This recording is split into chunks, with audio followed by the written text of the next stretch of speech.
Welcome to the Human Odyssey, the podcast about human-centered design. The way humans learn, behave, and perform is a science, and having a better understanding of this can help improve your business, your work, and your life. This program is presented by Sophic Synergistics, the experts in human-centered design. So, let's get started on today's Human Odyssey.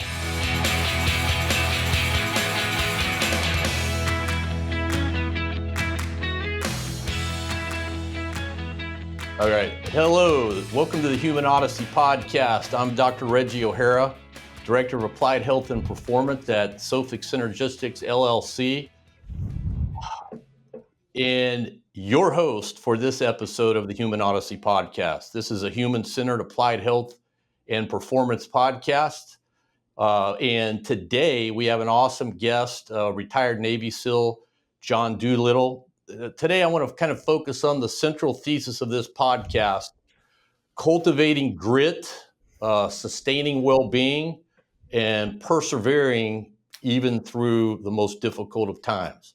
And then I want to sort of delve into John's new role in leading the Florida Chamber of Commerce's Mental Health Council. So welcome to the show, John. Hey, Reggie, it's good to be here, man. It's been a long time, brother. In a long time. I'm gonna go ahead and read your bio because it's super impressive. Are you ready? It's not long. There's no PhDs and doctors in there, so yeah. No.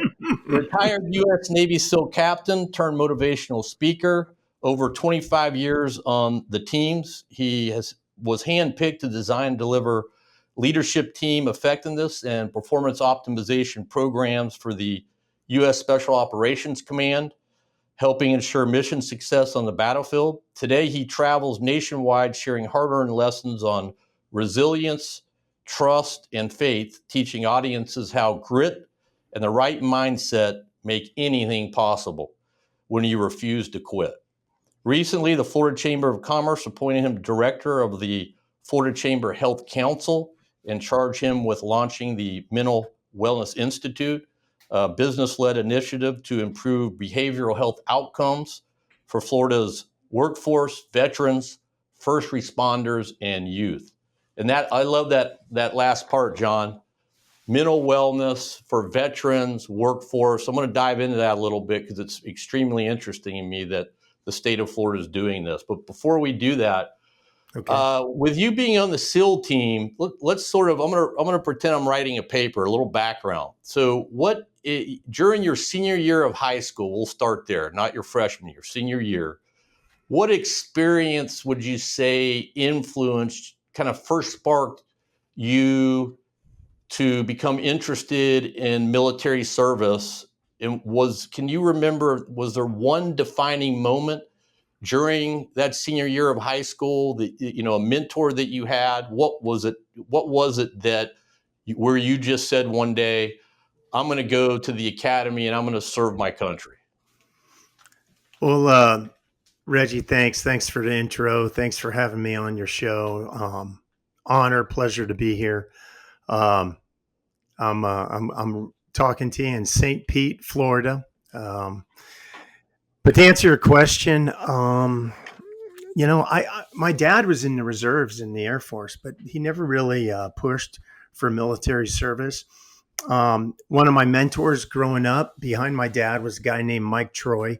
I never do a podcast and I don't bring up Mike's name. He passed away in 2019, but he was a UDT and SEAL 2 tours in Vietnam. After swimming in the Olympics in 1960 in Rome, setting the world record in the 200-meter fly, and coming home with 2 gold medals. So as you can imagine, Mike was a total stud. Went into a commissioning program in the Navy, became an officer, an ensign, went to BUDS, and then went immediately to Vietnam, turned right back around. Very short workup, went back to Vietnam, did some incredible things. Came back from Vietnam, life was kind of turning into a staff role. He had to work in operations and do that kind of stuff. And he didn't feel that he was cut out for that. And he actually started a swim team right there in Coronado. That team's still there on the Strand. moved up to Northern California where I grew up. I'm from the Bay Area, Walnut Creek, Pleasant Hill, Concord area. And he had a team, Walnut Creek Aqua Bears, and I swam for Mike. So we would hear all through high school, we would hear these stories about not so much about Vietnam, but just you mentioned grit and not giving up and that kind of stuff. He would tell Bud stories all the time at workout. So that was one thing. And then the other thing, as goofy as this sounds, that's about when Top Gun came out. So I was a senior in 1988, and I think it came out in 87 or something like that. Yeah, I think it was 87. Yeah. And, I'll tell you what, that was the best recruiting tool the U.S. Navy ever did was that damn movie. And so I talked to Mike. I was like, hey, this Naval Academy thing, do they take swimmers there? And he's like, oh, yeah, here's the coach's number. Give him a call. And so my junior year, I called, because you got to deal with this stuff before you're a senior. And long story longer, Naval Academy didn't want me. Air Force Academy did. And my grades were not that good, but they worked with me and ended up going there, did 4 years at the Air Force Academy and ended up doing an inter-service transfer into the Navy in 92. John, were you always a good swimmer? Did it kind of come to you naturally when you got in a pool, or were you not really that great of a swimmer, but you just had a really good coach? Yeah, I definitely had a good coach, but I was not a natural swimmer in any way. I was a basketball player, and I had a break. I broke my ankle pretty good. And so they put me in the water as kind of like a rehab, because I was a summer league swimmer type thing. But what I learned from Mike is you don't have to be that good if you just keep coming back. If you just keep showing up and putting the work in and putting the blood, sweat, and tears in, you will get better no matter what you do. And I've taken that sort of mindset with me throughout my life. And that's so true. It's funny right now. I had this emergency situation about almost a month ago where I had blood clots in both lungs. It was the middle of the night, like 2:00 in the morning. I woke up, I had worked out the previous day. I had this incredible shooting pain around my chest. And I was like, maybe I'm having a muscle cramp. Ooh, went to the ER. Was in the hospital for 2 days. Came out alive, was put on a blood thinner for the next 6 months. But I kind of recall back when I was a young kid and my mom dropped me off at the swimming pool. I was taking lessons. And one day I walked through the gate and the swim instructor, out of nowhere, I just jumped in the water and started swimming. And when my mom, after swim lessons was over, he walked over, he goes, I don't know what's wrong with your kid. He just walked in and jumped in the pool. It was sort of my mentality. It's still my mentality, right? My wife still says, I go to the pool and it's super cold. I don't feel it. I just go, you know what? Get in there. Get used to it. You're going to habituate to it, right? You just keep coming back and you can overcome, right? So I was going to ask you too, can you share a defining moment from your time at the academy that sort of shaped your values, your leadership skills, and your discipline? Did you already kind of have it before you went in, or was there a defining moment there that you got better, like your second or third year? I definitely didn't have it when I went there. Let's see here. How could I say this? I was on academic probation 6 of the 8 semesters. I marched 193 tours. A tour is when you march for an hour carrying an old M1 Garand with the barrel full of lead. You put your dress uniform on, and you go out there and you march back and forth for an hour in the sun. It was a punishment. And if you did 100 of those, you were a centurion. I was almost a double centurion. There was only one guy in our class that had more tours than me. So I struggled with that place. But to answer your question, sort of defining moment for me was our junior year. They came out with an announcement that if you weren't in the top third of your class, you were not going to go to undergraduate pilot training, UPT. And I was like, oh, shit, I'm definitely not in the top third. I'm not in the top 98%. What do you mean I'm not going to UPT? So I called Mike, and Mike was the one, without skipping a beat, said, get out of the damn Air Force, join the Navy, go in SEAL teams. That's where you belong. That's where you should have gone in the first place. And I said, Mike, I'm not at the Naval Academy. I'm at the Air Force Academy. Right, right. But, in true Mike Troy fashion, I'm looking at a picture of his Sports Illustrated cover right now. I love that guy. In true Mike fashion, he said, nah, look into it. I think there's a way to do it. Yeah. And that was defining for a couple of reasons, because one of the things Mike used to always say at swim practice, he used to say, someday you're going to be in the real world. You're going to be in an office building. Somebody's going to tell you can't do something. And Mike said, I'm here to tell you, for every policy, there's always an exception to policy. So when somebody tells you you can't do something, and for me, I had medical stuff. I had to get 3 different medical waivers, and, they said no the first time, went and got the waiver, came back, they said no again, so that really resonated with me. And Mike said, try to go in the Navy and go to BUD/S. So I put in all the paperwork and met with the liaison officer and all this crap. And they ended up letting me go to the Navy, but they didn't let me go to BUD/S. They said, you're going to go be a salvage diver, ship driver, and be in the EOD track, the explosive ordnance disposal track. And I said, well, can I still try to go to BUD/S? And they said, oh yeah, you can submit a package to try and go to BUD/S as often as you want. Doesn't mean you're going, no. So for the next 3 years, every 6 months, I put together a semi-professional package, the I Love Me package, and I'd send it off to Bupers, and back when it was in Washington D.C. And every time I submitted that thing, it got denied. And finally, on the 7th try, and this only happened with showing up in person in my service dress blues and everything, they finally said, okay, fine, this guy's not going to quit. He's not going to give up. Let him go to BUD/S. So I went to BUD/S as a basic underwater demolition school, basically SEAL training. I went there as a lieutenant, as an 03, because it took me so long to get there. But ended up being the class officer for class 213. 213, yep. And, great guys. They're not all with us anymore, but just an incredible group of men. And a lot of them are my best friends today. John, this raises a good question. There's a lot of people out there. I see this a lot. You tell me if you agree or not, that, you apply just like you did it 7 times, but most people would say maybe after even the first time, they might try a second time. It's just not meant to be.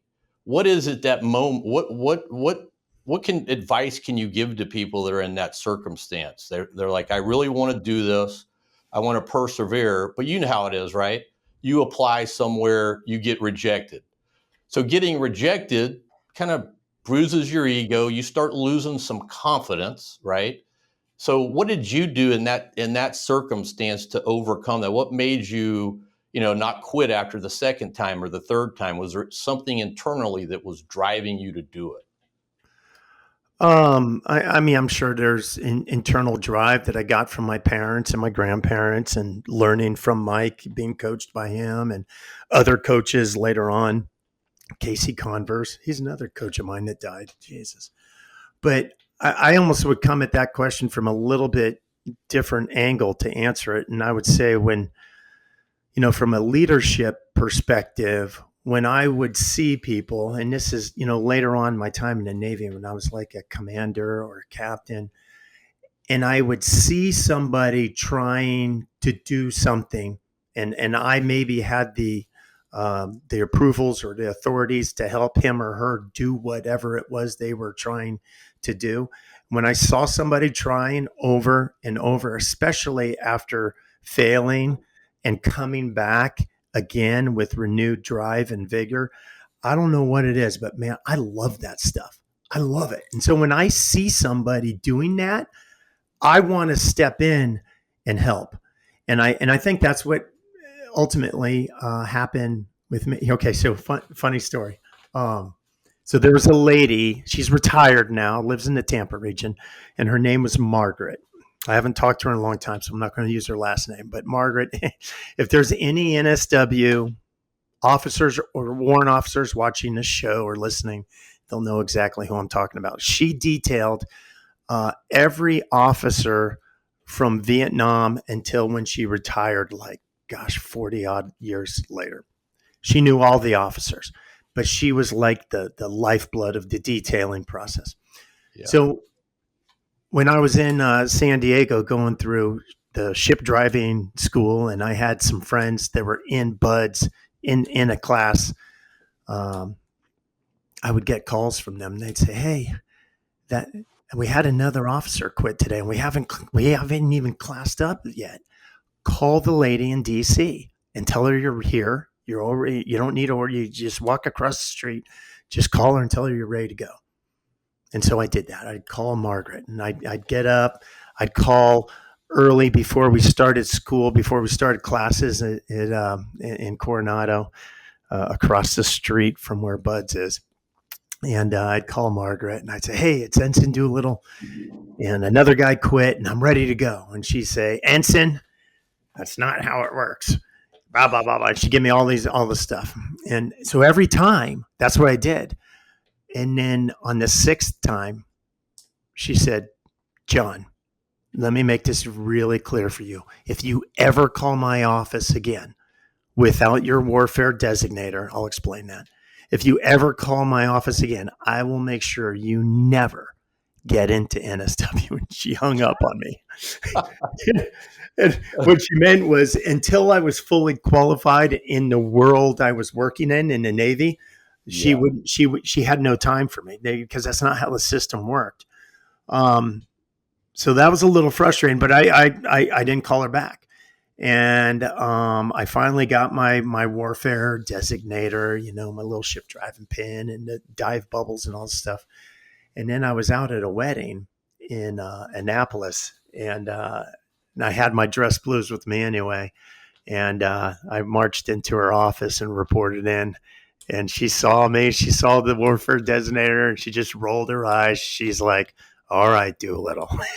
There's Doolittle again. When do you want to go? Yeah. And she ended up cutting orders that day.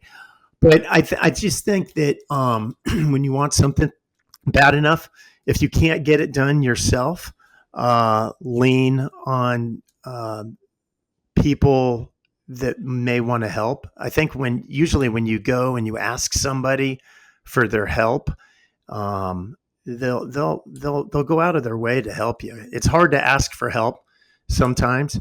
That's essentially what I was doing with Margaret. And I think once she finally saw that I was just not going to give in on this, she said, okay, fine, you can do it. So I think mentors is a big piece of it. And I think asking for help is a big piece of it. And then just that kind of not giving up, John, that's a great point. I remember, when I finished undergrad, I went into the real world for a while, and then, crap kind of hit the fan, and I said, let me try grad school. Got into grad school, and, if it wasn't for, maybe 2 or 3 seasoned professors saying, you got to keep going, you got to keep, like, should I go back for a PhD? I mean, that's going to probably take 5, 6 years of my life. And it's, oh yeah, you've got to do this, and this is what's going to happen. So, I to your point, I credit all those mentors, and I didn't even actually go looking for them. It was just happenstance that, I was taking their classes and they saw I was putting in a lot of effort, and they sort of naturally gravitated to push me along. So, the mentorship is key. I want to ask you on let's define never quit from your personal perspective. Can you share a moment in training or on deployment when you felt like you were hitting your breaking point physically or mentally or both?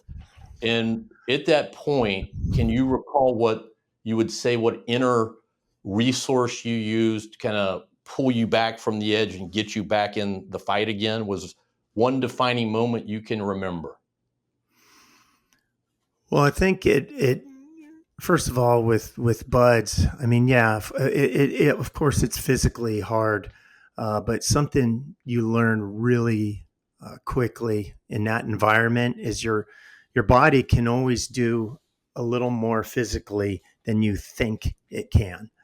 You'll hear one of the instructors say, "We're going to do A, B, or C," and your mind, if you don't allow your mind to be open to that and just go and attack it, you'll psych yourself out of it. And if you've never done that many, I don't know, let's just say it's push-ups, and you've never done that many before in your life, and you get to that last, if you have the right mindset, you can kind of push through. So that's one thing. I think the mind is more powerful than the body. You absolutely learn that at Buds. If you could be, and we had some of these guys, just these physical specimens, really. I mean, guys that could do, pull-ups all day long, and crazy good runners, crazy good swimmers. But if you had the wrong mindset, and Buds, it's all about team. And it's all about your swim buddy. It's all about your boat crew. There is no individual. There is no self.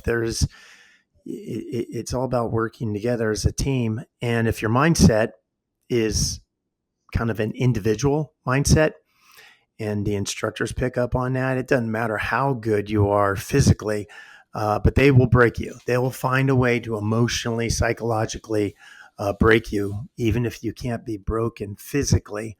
And they know how to run those guys out. But a point for me, there's a part during Hell Week. So you got the whole training, and there's a lot of attrition. Usually it's around 75, 80% attrition, and the majority of those people leave during Hell Week. And there's an evolution during Hell Week called the Elephant Walk, and you're all carrying. Every boat crew is carrying their boat and the oars inside the boat, all over the NAB, all up and down the beach, over the berms, through the obstacle course, in the water, out of the water. Instructors throwing sand in the boat. It's heavy, it's miserable. Whoops, sorry about that. That was my phone. No problem, John. It's miserable, and it's very, that was one of the hardest things in Buds for me. But to your question, what helped get me through it? It's not a me thing. It's that if I drop out, if I get my head out from under the boat, all these guys are going to have to take up my slack. Right. And as hard as it, and you hear everybody, it's just like, oh my God. As hard as it is for all of them, if I drop out, or if I stop pushing hard or putting out, it's going to become that much more hard, more difficult for them. That's just one Bud story that jumps into my mind. Operationally, in general, the training is definitely difficult. It's definitely hard, and it's well designed as an assessment selection process to weed out those that probably shouldn't be there for a variety of reasons. But as hard as it is, you all you're doing is you're just preparing the mind for where it's going to be really hard downrange. And after 9/11, we had, as you can imagine, there was some tough stuff that guys were asked to do, And it's great training because it prepared you for it. I don't want to get into the details on the Yeah. operational side, but I'll just Yeah. say operationally harder than anything we did in training for sure. That's what I was going to ask you. Yeah. I want to go back real quick. I remember I was having a conversation with an Air Force colonel, and I worked for the Air Force. And we were having a meeting. It was about resilience, because you know how the Air Force Mm, is, they like to use buzzwords. He goes, well, I think, to develop mental resilience, it's analogous to you have to put on your football helmet and get hit in the head a few times. This was back in the day, right? For you to get more mentally, it's just, I know it's kind of a weird analogy, but basically you've got to do something that you don't want to do, right? So individually, we like comfort, right? We want to be in a comfort zone. We want to be, everything's regulated, no systems interrupted. We're in homeostasis. mm, So it's hard for someone that says, well, I want to go out and run 150 miles around Lake Tahoe at around right. 9,000 feet, right? So how am I going to prepare to run that? All right. So I'm going to have to put myself in a situation where I'm experiencing pain. Right. Bottom line, right? I call it the pain cave. I know it Yep. sounds, a little bit over the top, but it's mental too and physical, where you actually have to make yourself say, well, I don't like doing this thing. So I'm gonna force myself to do something that's really hard. And then if I do that X number of times, I'm gonna become more mental. I picture that as mental resilience. What do you Yeah. think about that? I think you're right. I think you can train yourself emotionally, mentally, physically to do hard things over and over. Um, one of the okay, so here's an example. Um, when I was at NPS, the Naval Postgraduate School, it was 2004. Um, I didn't ask to go to the postgrad school because, as you can imagine, in early '04, there's just a lot going on. I mean, Yeah. we'd been in Iraq for a little bit. We'd been in Afghanistan longer. There were things going on in Yemen. There's the Jasota in the Philippines, and SEALs were working in all those places. And I was going to school, and I kind of was struggling with that a little bit emotionally. Uh, and so of course I call Mike Troy. I got my nose in the books. I'm drinking coffee every day. I'm driving my wife crazy because I'm around too much. And he said, "Well, tell me that story again about your friend from the team who was the first SEAL to die, that fall in combat post 9/11." I said, "Oh, Neil Roberts, Fifi."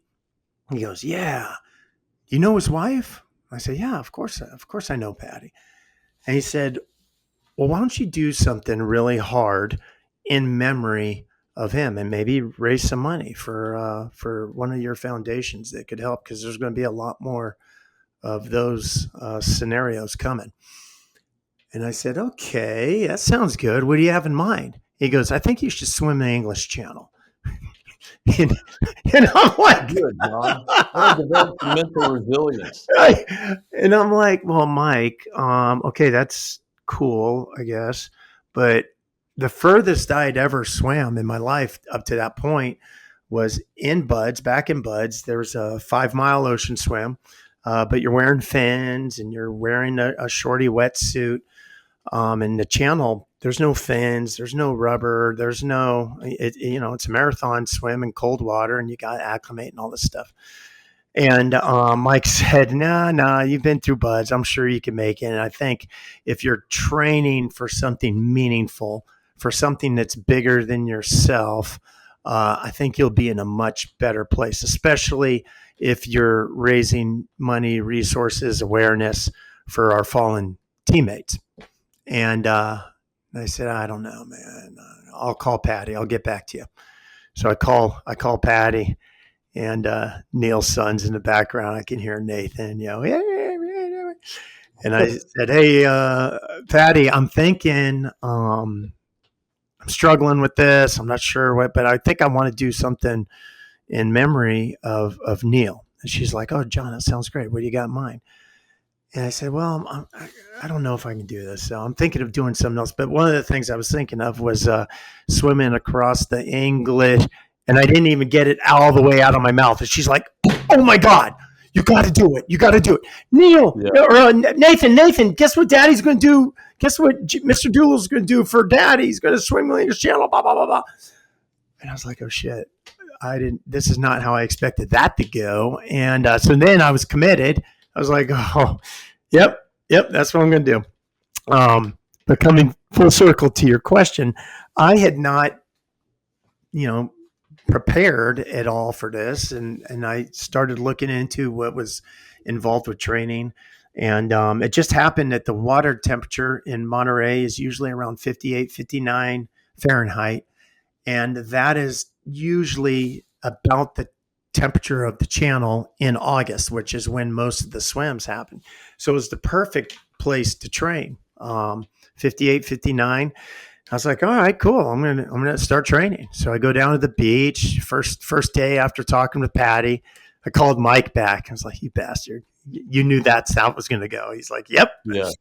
So I go down to the beach. I got my swim cap, got my Speedo, my goggles, and I'm like, all right, man, here we go. Set my stopwatch, got in the water, and I started swimming. And after 5 minutes, my hands had kind of turned into claws. I was losing feeling in my arms. I was, it was hard to breathe. The whole thing, just cold water. I was like, oh my God. And I got out and I lasted for 5 minutes. I go back to the truck. I turn on the heater full blast. I'm sitting in the truck jackhammering for the next half hour. And I'm just like, what the hell have I signed up for? Yeah. But mentally, the body's amazing, man, because to swim the channel, if you're going to do it next summer, one of the things you have to show the Channel Swimming Association is that you can spend at least 10 hours in water under 60 degrees Fahrenheit. And so 5 minutes is where I started. But I love telling this story to especially like high school, college kids, because it's like, okay, that day, I didn't think I was going to make it. But I showed up to the beach the next day and the next day and the next day, every day for 8 months. And it just gradually got more. And the body adapts. It starts putting on subcutaneous fat in areas where usually you don't have it. I'm usually kind of sort of a slender guy, but I put on 25 pounds in swim and spending all that time in cold water. It's amazing how your body reacts to this.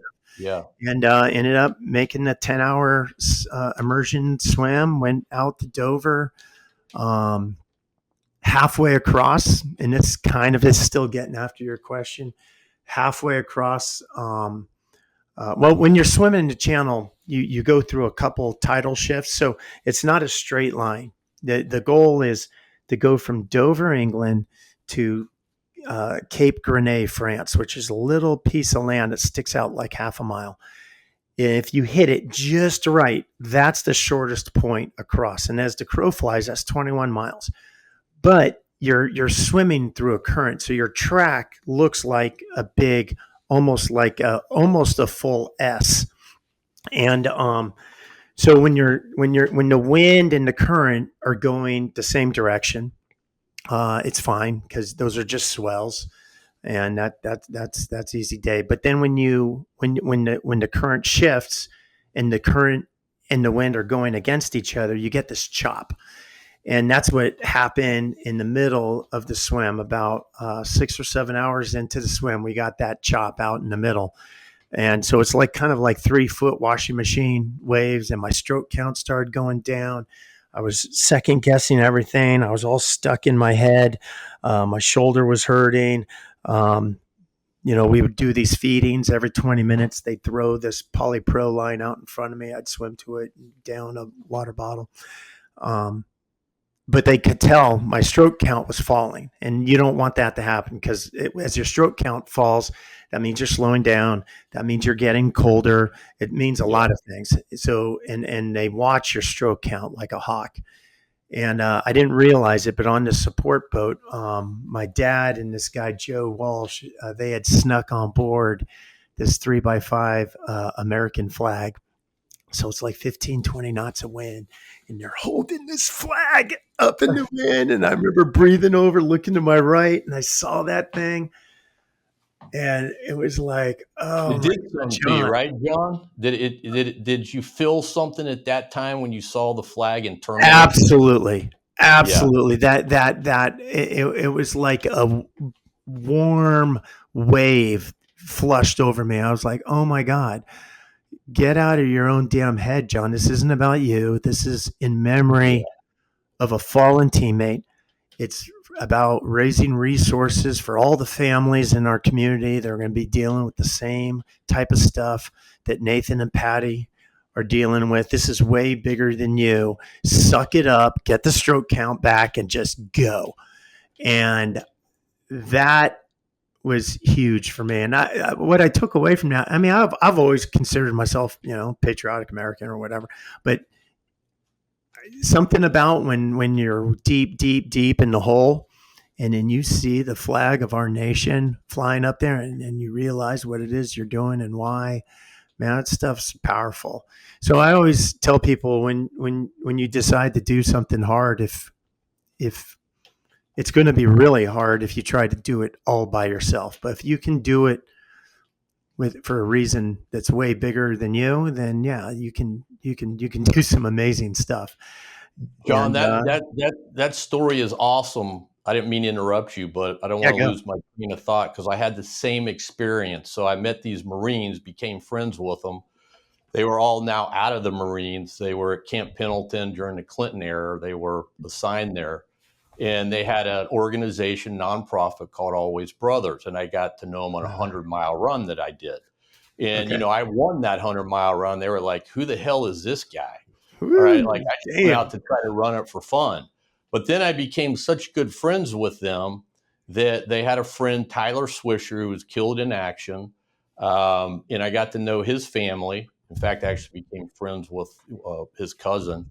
And I said one day, I go, guys, I think I'm going to run 150 miles across the state of Michigan because that's where they were. And all the guys got in a truck and I ran. They had the flag and I ran across the entire state.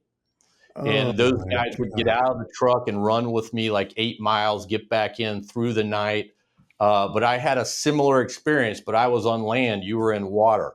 But there was Yeah. something about having those guys there, right, with me, and that American flag that was folded up in the front window of the truck as they followed me down at 2 o'clock in the morning down a dirt road.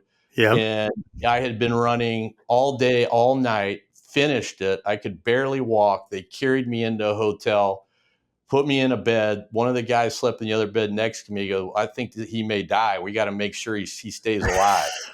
Right. But I had but I had that experience that you're talking about, something, Yeah. because running that long, and it was around 48 degrees during the evening time. So it got chilly. But I had that defining moment too, even though I hadn't, been in the Marines with these guys, but it was, these guys are, I'm sort of have committed to this, and Hmm. this means a lot to them. And it also meant a lot to me for the family. And that's the only thing that got me through. If I had been doing it by myself just to see if I could do it, there's no way I would have made it through that. Right. So that's an Yeah. awesome story. It You know, resonates with the me. and you mentioned something there, right there, Reggie, with the families, with the Gold Star families. Yeah. There, we do this event in Tampa every January. We just this last January was the 16th one, and it's a swim from the St. Pete side over to the Tampa side to the American Legion on the South Tampa Peninsula, pretty close to MacDill Air Force Base where SOCOM is. And The first year we did it, it was all about this guy, this lieutenant, SEAL lieutenant, Dan Knausen, lost both legs, IED, both legs above the knees. And it was about raising some money for his family. And without going into all the details, I'll just say we tried to raise like $3,000, and without even trying, we ended up raising over $30,000. And we're like, oh, wait a minute, we're on to something now. Yeah. Now that event has grown into a fundraiser for the Navy SEAL Foundation. So it's not for an individual, it's for a bunch of people. And we get the foundation to earmark the funds for the Gold Star families. And what's happened is each year we get more Gold Star family members to come to the event. So it's no longer just a swim in the morning. It's now a 3-day long event. There's a Gold Star dinner. This last one, we had 35 families represented. So about 100 Gold Star family members at this dinner. And the next day we have a check-in party at the American Legion. And then the next morning, we have the memorial ceremony as the sun's coming up over Tampa Bay.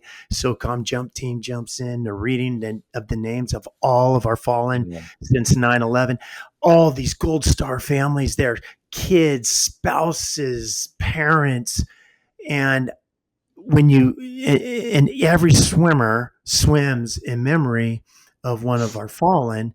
So everybody gets a lanyard with the guy's picture, the name, his story. And then when you finish, if one of that guy's family members is there, they're the ones that put the coin over your neck when you finish, and big hug. And then we have a big ass party afterwards. It is one of the coolest things. But doing that kind of stuff for the Gold Star families, I mean, I love what I do professionally. I love, my job and everything, but whew, man, that is a passion filled purpose project right there. And Yeah, it is really cool. John, it is really cool because the family I ran from was a Gold Star family that I Awesome. got to know, Tyler Swisher. And, was asking a question to some of the guys are like, yeah, ever since he was KIA, they don't celebrate, his mother hadn't celebrated Christmas ever since then. So, hearing these stories when I was doing that run, that 150 miler for that organization, Always Brothers, I became very intimately involved with knowing their stories. And really, I also think that most of my research over 24 years has been with special operations communities, MARSOC, AFSOC, and then I've worked with fighter pilots. I was over in Korea for 3 years on a 3-year tour, and just being in these operational environments, over 24 years. I work with military, and that was the most gratifying thing I think I've ever done, doing that run. And even having, one of the family members ran a little bit with me in the middle of the night. Oh man, that's cool. And hearing the stories from him as we were running. So, Wow. when you're tired, John, this, right? When you're tired and it's 2:00 in the morning and you have a family member and you're running for, that brother or sister, and you're hearing these stories as you run. I mean, how much more motivating can that be? Right. It's amazing. That goes back to what you were saying, when someone's trying to do something, whether, no matter how hard it is, I think the first decision someone has to make is, how meaningful is that to you? It has to have meaning and purpose, and it has to be not a BS meaning and purpose, not like, well, I'm just going to say it. You've actually got to internally feel this is meaningful and purposeful work for you to, let's say, get up at 4:00 every morning to go out and train, or to go out and get in the office early to do extra work, right? Like, it's got to have that for sustainability. I love it. Yeah. I was going to ask you, John, I'm going to delve real quick into, because part of this podcast, I want to talk about your current position with this Mental Wellness Institute in Florida. So the Florida Chamber is launching this Mental Wellness Institute. And what would you view as, let's say, your North Star vision for how this initiative you think is going to transfer behavioral health across Florida's workforce, first responders, maybe over the next several years? What are some of the aims and goals of that program, and what are some of the things you're doing to launch that program? Well, I think the best way to answer that question is to give you just a tiny bit of background of how I ended my time in the military before I went to KATSU. Because at SOCOM, at Special Operations Command, I finished on a staff tour, and one of my best friends in the teams, Joe Price, died by suicide when he was the commanding officer of SEAL Team 4. And I was the CO at a unit in Germany. And we were talking back and forth. And when that happened, we weren't talking when he did it, but we would have these face phone interactions every week like this. I had guys working for him. He had guys working for me. And we would, we went to the Air Force Academy together. We were both at SEAL Team 2 together. We were both commanding officers at the same time. He was a commanding officer of a SEAL team in combat in Afghanistan. And I'll never forget, I was taking Sean, our oldest, to a birthday party on a Saturday morning, December 22nd, 2012.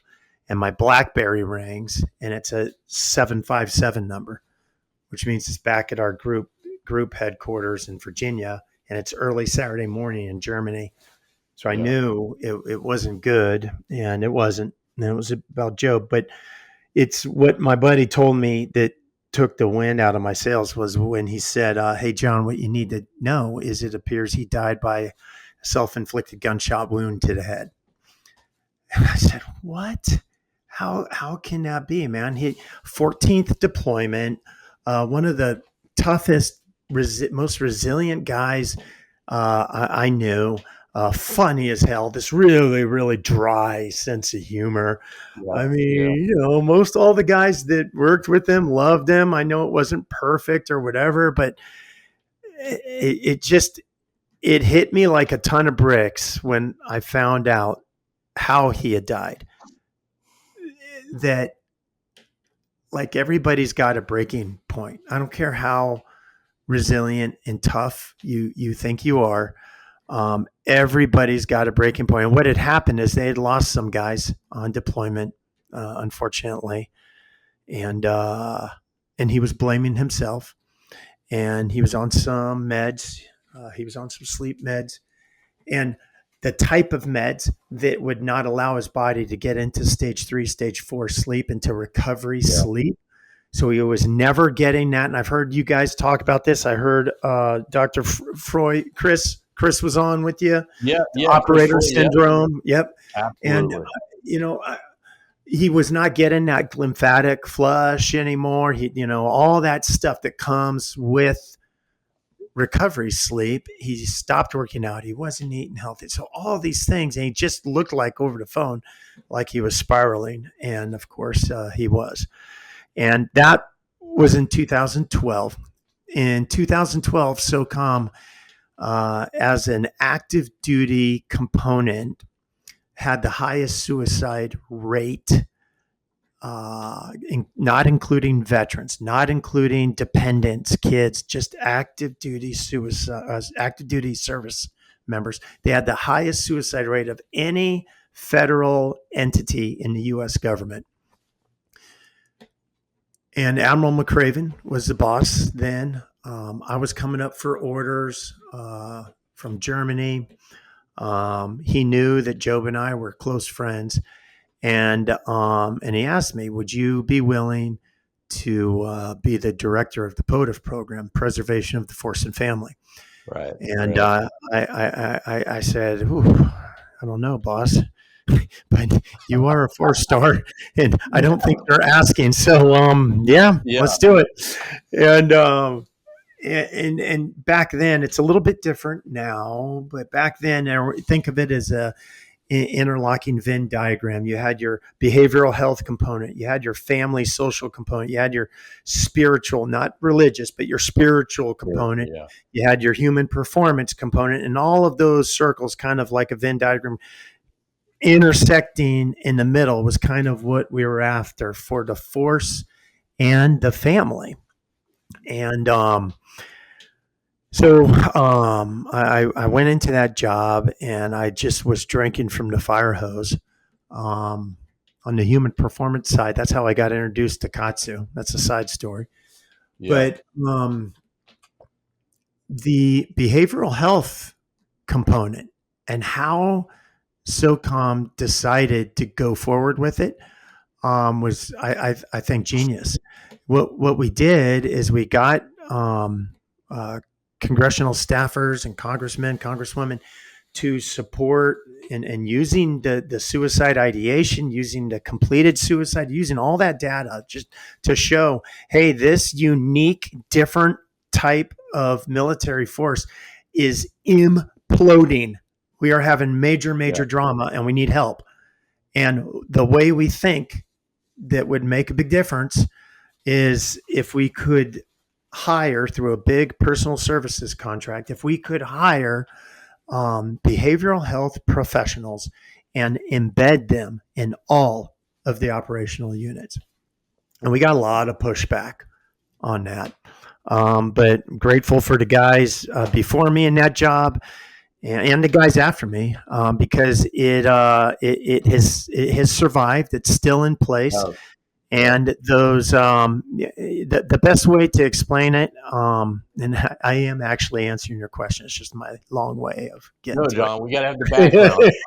Right, But the background's important because it is. when I went to the Florida Chamber of Commerce and I interviewed for this job, I told them this story. And this is a key piece of why I'm in this position, I think. And when we had guys, if we were inside an operational command, let's say we were inside 10th Special Forces Group headquarters, right in the building, and there's a guy that needed help. And you tell that guy, look, man, I think you need to get some help. I want you to drive across the base to go do A, B, or C. The guy's going to get in his car and he's going to go to Taco Bell or somewhere, but he ain't going to, he's not going to go wait in line to go see the shrink with a bunch of people he doesn't know. He's certainly not going to go out in town and do the same thing.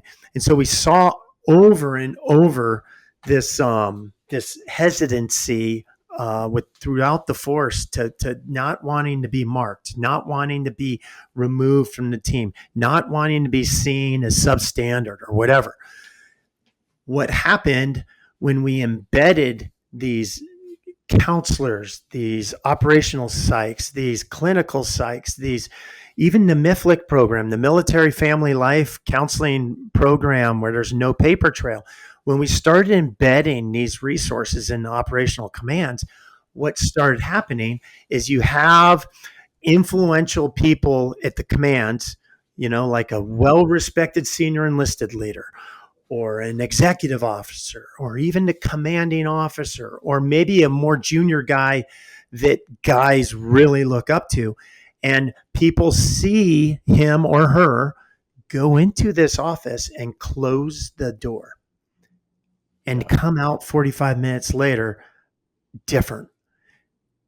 And it's a petri dish, right? People, it's living in a fishbowl. Nobody goes into one of those offices and people don't see it because the offices, they on purpose are like right down the hall from the command sergeant major or the command master chief or whatever. And then you see these senior leaders going in there. And then what happens is these counselors are in the gym with the guys. They're in the chow hall with the guys. There's the inherent trust that gets built, and trusted members of the command start using it. And man, I mean, it's not perfect, and there's still a long way to go, but that was gold.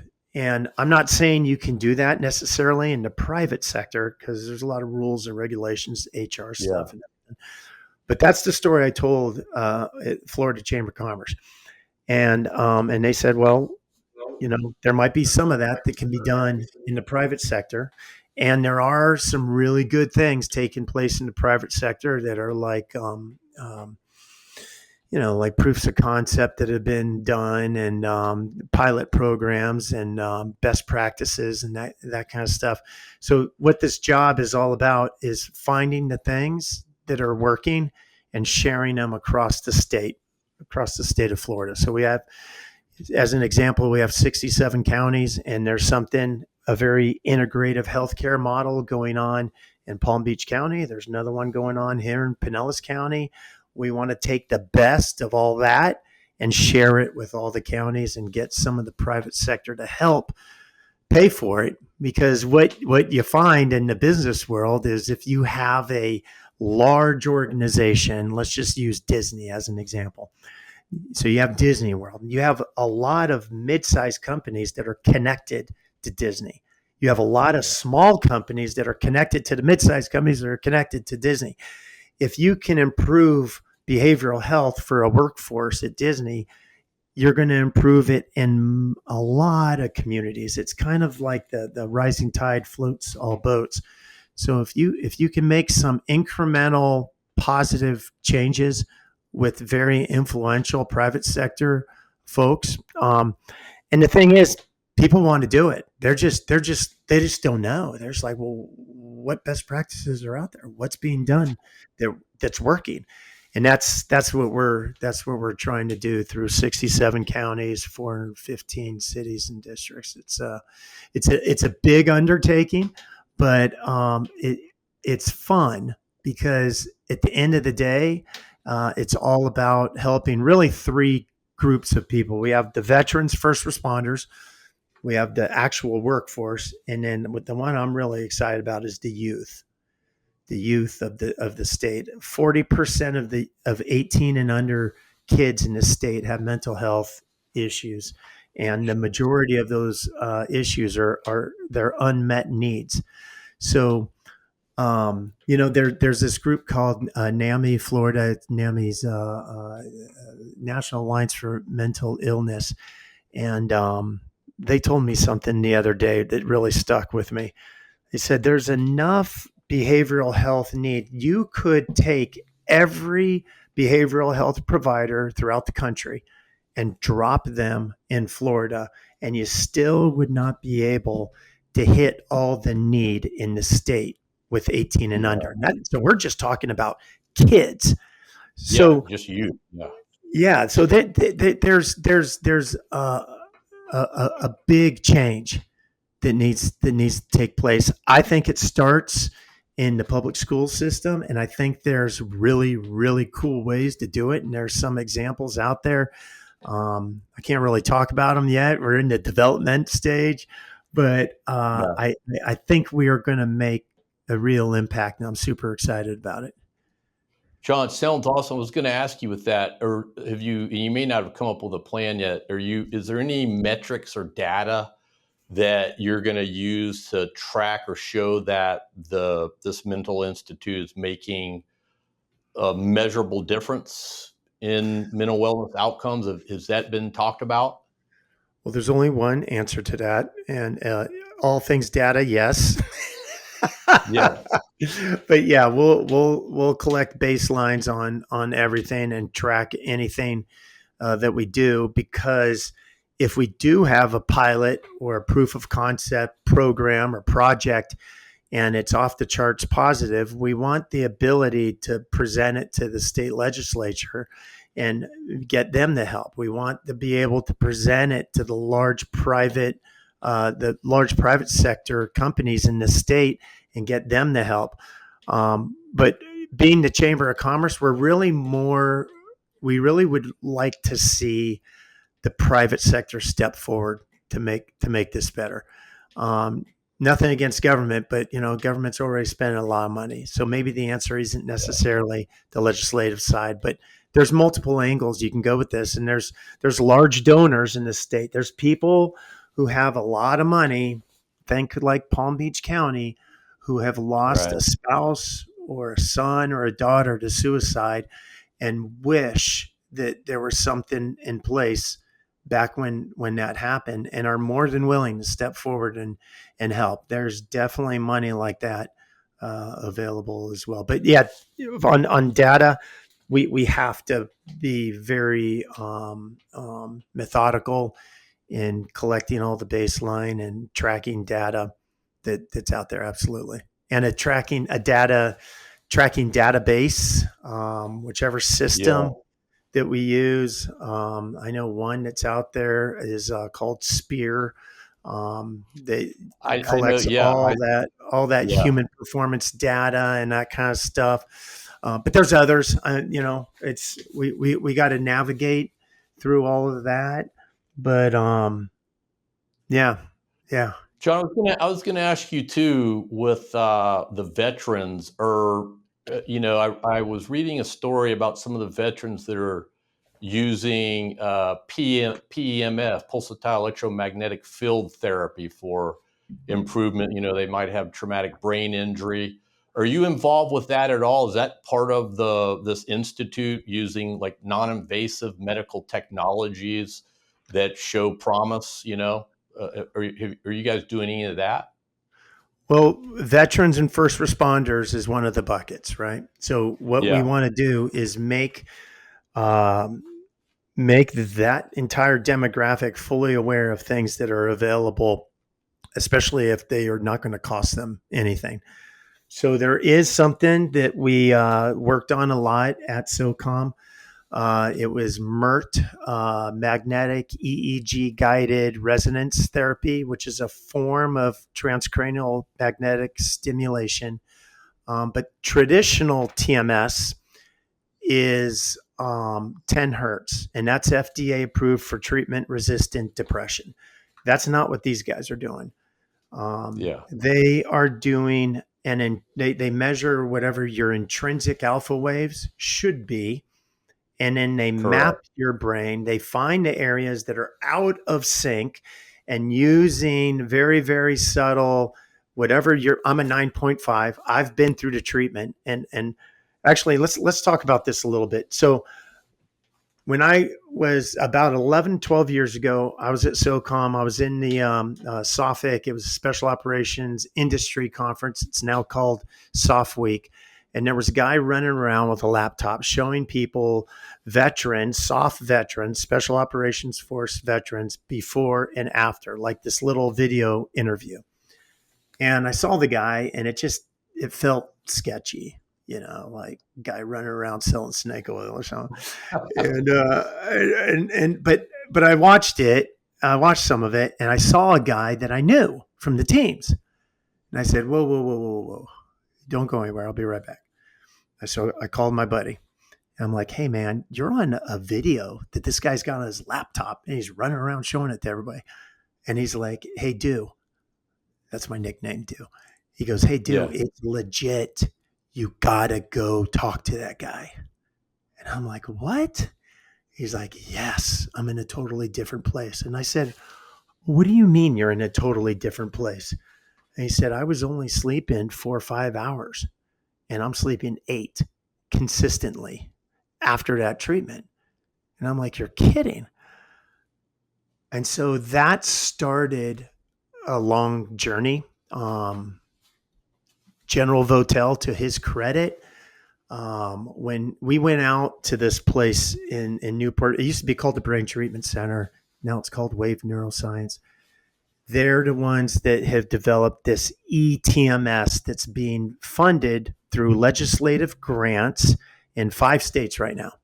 Let's see if I can get them right. Missouri, Ohio, Virginia, Massachusetts, and Florida.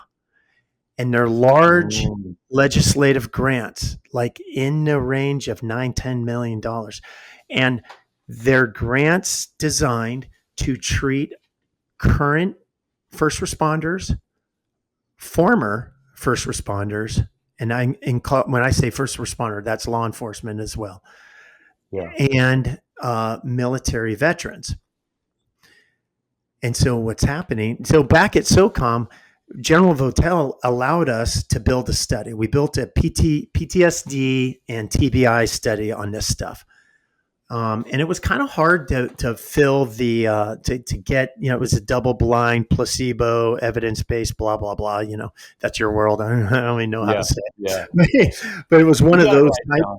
it was one of those type of studies. It was an FDA Clinical level trial. study, clinical trial. It was built by USIS, Uniformed Services University for Health Sciences, in partnership with US SOCOM. And the findings from that were in the 83rd percentile. Very, very positive.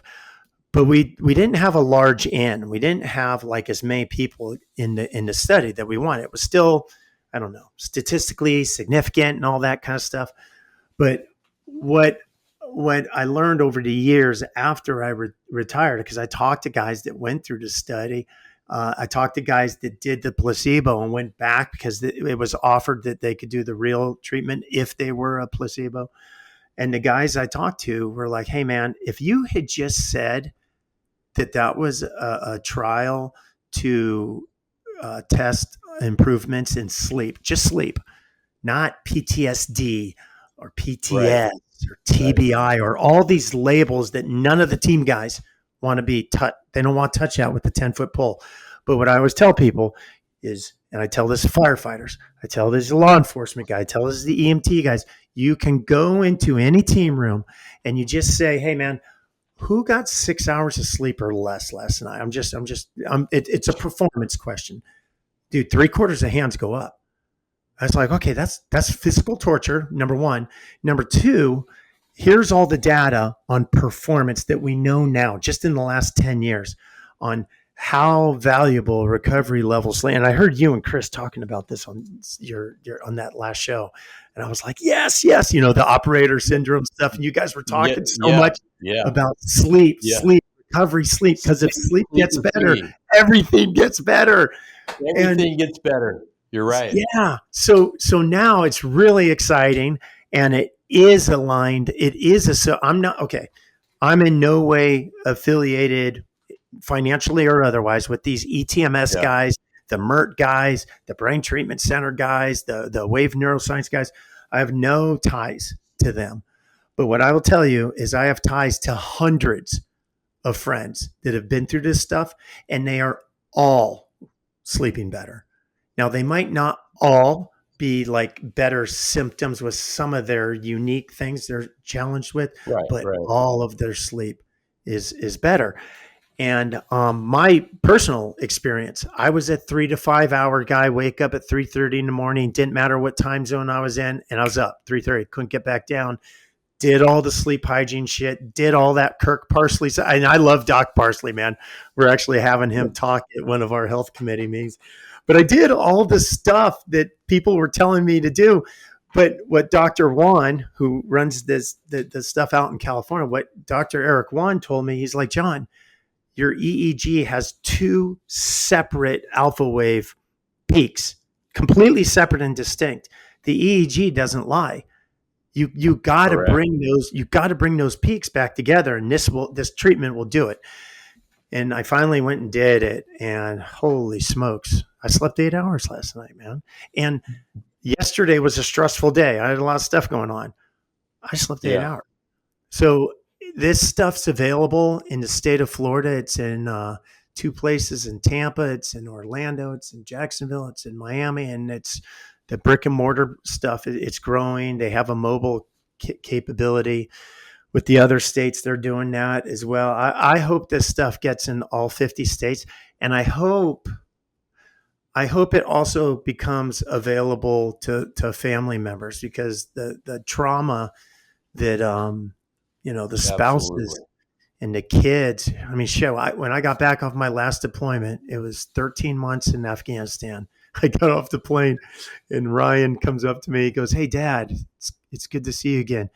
You missed my birthday twice in one deployment." And that you can't tell me that is not a form of trauma that these kids are dealing with. They got started with autism. That's where they really cut their teeth. And so I'm just excited to see like medical officers in these different states getting behind this stuff to make it available, because I really do feel it's one of the better I things about I agree, John. When I was at Center for Intrepid, when we started, I was talking with Chris about this, the SPAR program. I don't know if you remember that Yes. when you did Yeah, when we talked. performance and Yeah, recovery.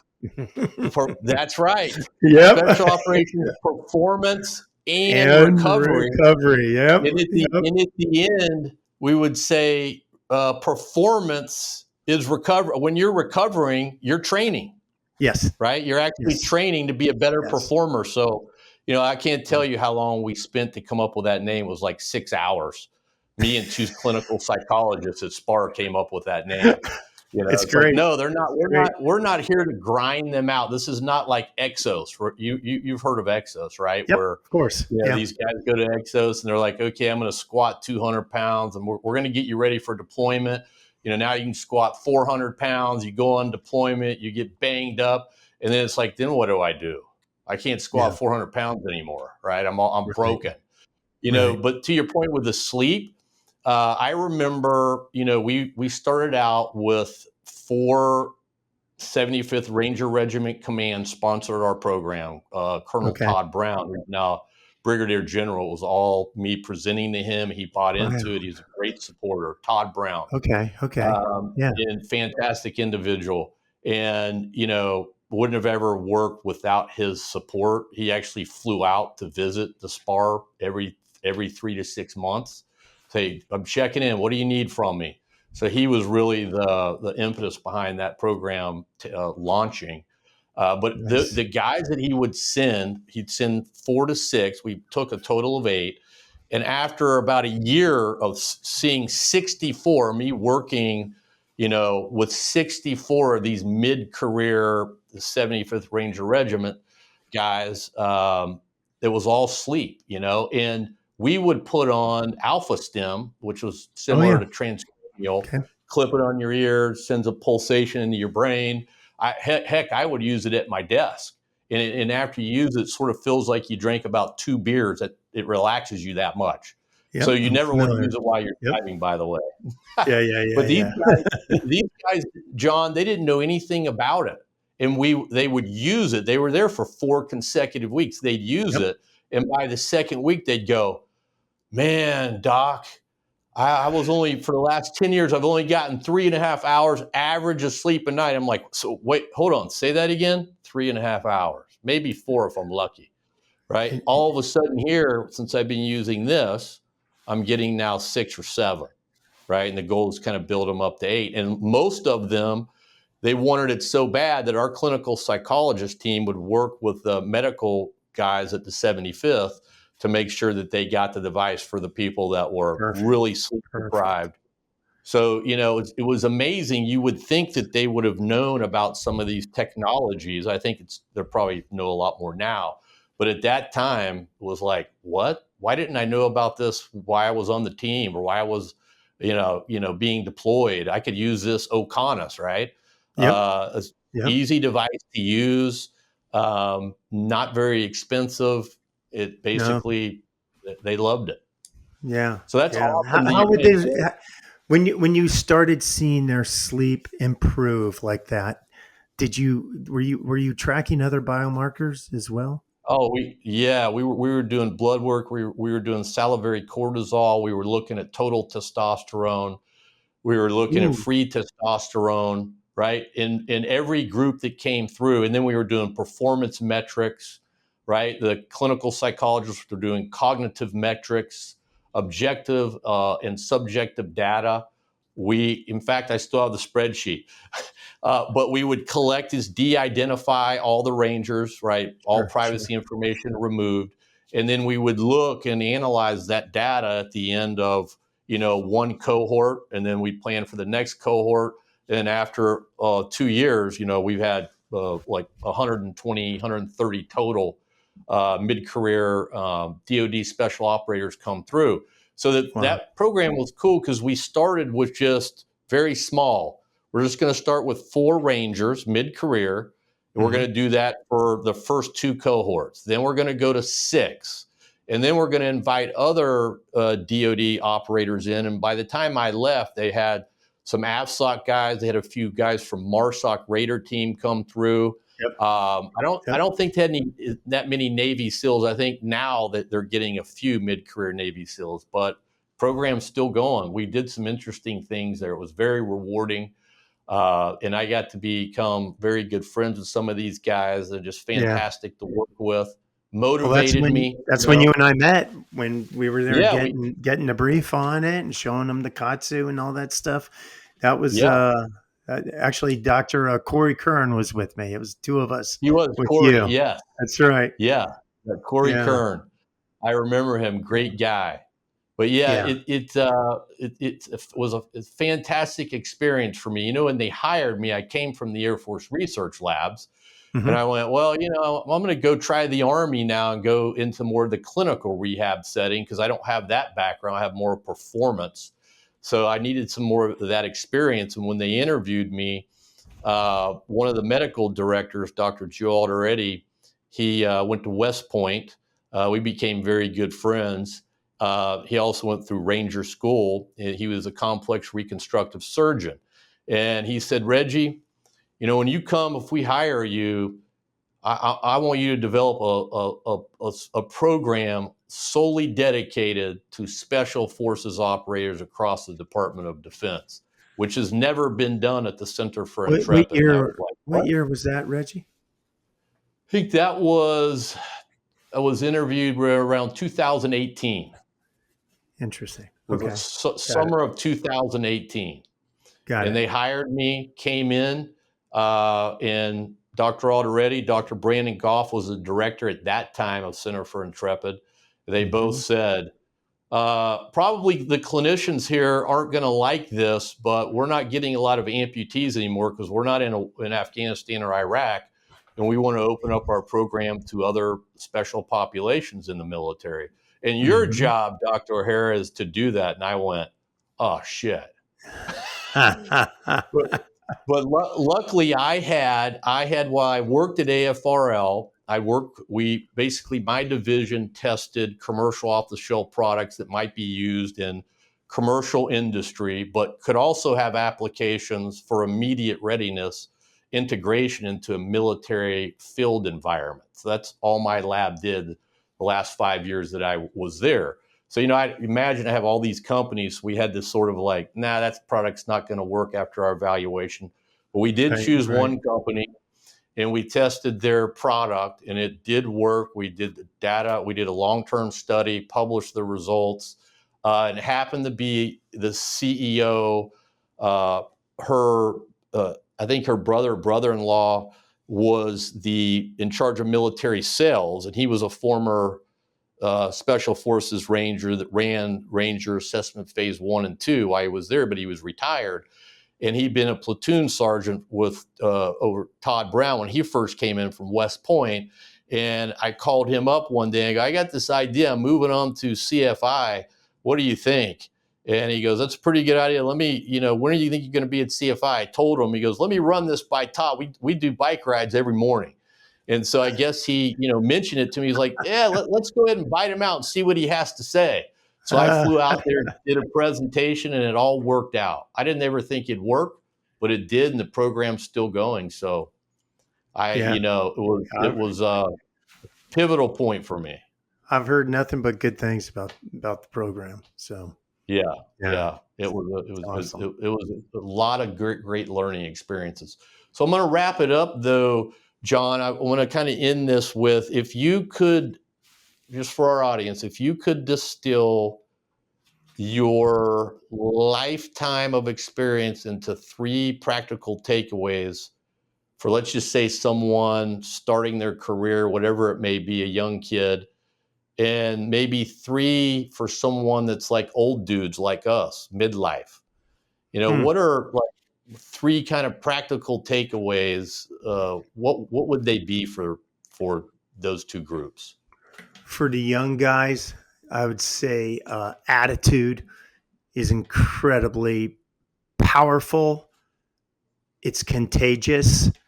Bad attitude is contagious as well. But when you have a good attitude, that becomes a force multiplier in a lot of ways, because especially if you're a leader and things are going south, things are not going well, but you're still maintaining a good attitude, maybe even a little sense of humor, that resonates with those that are watching how you react to whatever it is that's going on. So I'd say for young guys, attitude is huge. I would say doing the little things right. I could tell you stories all night long about tragedies that we dealt with. And when you peeled the onion back to what caused it, it was usually one or maybe a few little things. So when you're going through different trainings and assessment selection, or you're starting a new organization, they have you doing this seemingly BS type stuff. There's a reason for all that stuff. 9 times out of 10, all that stuff comes from lessons learned from people that have been before you.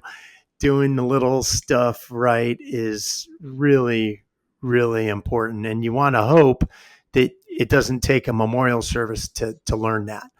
That kind of happened to me during my Navy career, and it took a real good gut punch for me to realize how important that stuff can be. Younger guys, this applies to older guys too. So the science of sleep in the brain. I think we're just on the precipice of learning so much about where Alzheimer's and dementia and all these different things that are going on in the brain with the culture that we live in now and the way we're feeding our bodies. And the easiest thing that guys can do to make everything incrementally better, in some cases exponentially better, is to get good sleep. And if you're not getting good sleep, to seek a professional to figure out how to make it better. Because if you are navigating in a space where you're never getting it, like we talked about, and you're never getting into good quality recovery sleep, everything is going to slowly get worse and worse and worse. And maybe to the point where you end up making a permanent decision based on a temporary problem. You can alleviate so much of that by just having good quality sleep. Let's see, what else? For the older folks, I love, I think this applies to everybody. I think for every policy, there's an exception to policy. When you're told you can't do something, whether it's an entrepreneur type thing or you're working a big organization and you're told you can't do something, you're just not talking to the right person. If you have a vision and you want to make it happen, you just got to find the right people to get behind you and be on your team. Because if you have a small group of like-minded, think of a boat crew at Bud's, right? If you have a small group of like-minded individuals, the world's your limit. You can do anything, and it's much easier to be in a small boat and change your direction than it is to be on one person on an aircraft carrier. So these guys that are going into their second and third careers, especially military guys, and they're hesitant to go into these small companies or these entrepreneur startups and things like that, I would say embrace that stuff. Because if you go to a startup and let's say the startup fails and you were there for a year and it fails, you're actually now more valuable to the marketplace, because you're now, in my case, you're no longer just a veteran guy with maybe some veteran leadership stuff. You're now a veteran guy who has done product development, RDT&E, marketing, sales, business development, all that stuff that comes with being part of a small organization. And then you go to another organization and maybe that one fails, but eventually you're going to keep building your resume and your CV, and eventually you're going to get to a place if you come into a small organization, and you guys are going to crush it because you're going to be one of the most valuable people on the team because of your learned experience over time. So that would be, there you go. Those are my parting shots. John, I love that last one. You just spoke to me. You didn't even know it though, right? Oh, no, I didn't. Yeah, I mean, it's awesome. So, I was in the DOD for 24 years, and I got out, did a short stint at UT Health Science Center, and then, landed with this company, and I absolutely love it. So you just sort of described me. I know the science side, right? I'm like product development, let's do this. Let's do research and development. I'm going to go out and help first responders. I have all these great ideas, which is awesome that I'm with this great company. The CEO is incredible. I always thought, I don't think it would be a great idea to go to a big company. I feel like the smaller company, if everyone's on the same team, you can actually accomplish a lot more than you can in a fragmented, disjointed 500 plus company where you've got a lot of egos and you're not focused on the mission and the vision of here we are, where do we want to be in a year? Where do we want to be in 2 years? So, but I'm learning, a lot different than the DOD being in the commercial industry. But I absolutely love it because I feel like I have more autonomy. And to your point, all that experience, even the bad that I had over 24 years, I always look back and go, oh, I remember that time. I thought it was really bad at the moment. Wait a minute, I learned a lot at that moment. I can use that at this point, right? So just over the years, it's helped me. And awesome. We all make mistakes along the way, and the mistakes are actually a beautiful thing because we all learn from our mistakes. Our best learning comes when we screw something up. Correct. If we just keep doing something the same over and over and over, it might incrementally get a tiny bit better. But if we try something new and different and fail, bam, that is a huge lesson to the organization. And you can now take it to the next level. I love it, John. This is going to wrap it up for this edition of the Human Odyssey podcast. But before we go, John, I want our audience to know where they can find you on social media. Where can we find you? I'm a LinkedIn guy, honestly. That's where I do most of my stuff. So LinkedIn, John Doolittle. I'm on Instagram, but I keep that kind of closed up a little bit. I'm on Twitter, whatever, X. I don't really get on there very much, and not really. I don't really do it, but at LinkedIn, what I find is from a professional network, and I know LinkedIn's not perfect, but that's the best place to find me. Yeah, that's awesome. I'm the same way. I'm not on any other social media except LinkedIn. I got off about 5 years ago. Like, I'm just going to go to LinkedIn. It seems to be more legit to me. So thank you again, John. For taking your time to talk to me today and to share your stories. It benefited me as I knew that it would. I can always, as I say, I can always learn something new by talking with someone like you. So I hope our audience, I know they got a lot out of this podcast today. So I know you're a busy man too. So that for you to take the time was fantastic. We really appreciate it. Hey, it's an honor to be here, Reggie. Thank you for all you're doing, and thanks to your team. It's awesome. Thanks. Thank you. So this has been episode number 15 of the Human Odyssey podcast, a human-centered podcast. Our podcast is available online at sofixsynergistics.com/podcast. Video versions can also be found on YouTube and Spotify, and audio versions are available to stream on Apple Podcasts and other platforms. Keep an eye out on our social media platforms for updates on Human Odyssey and more human-centered content. We're also on LinkedIn, Instagram, Facebook, and X. But this has been a great one, John. I'm going to have you back again soon. Sounds good. Let's do it. Thanks so much. Awesome. Thanks, brother. The Human Odyssey is presented by Sofix Synergistics, the experts in human-centered design. Find out more at sofixsynergistics.com. Get smart. Get Sofix smart.